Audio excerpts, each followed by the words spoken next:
بسم اللہ الرحمن الرحیم۔ فرحاد علی تیمور، دیوتا، ایک بہت ہی اچھا داستان، ایک ایسے نوجوان کی کہانی جس کی صلاحیتوں نے دنیا بھر کے طاقتور ملکوں اور انسانوں کو دھول چٹا دی۔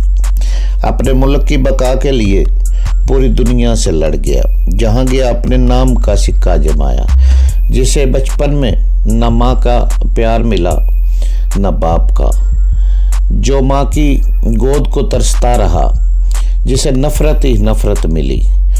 تو جناب، اس کی طرف چلنے سے پہلے آپ پلیز چینل کو سبسکرائب کریں، لائک اور شیئر کریں، تاکہ ہر آنے والی قسط آپ کو فوری مل سکے۔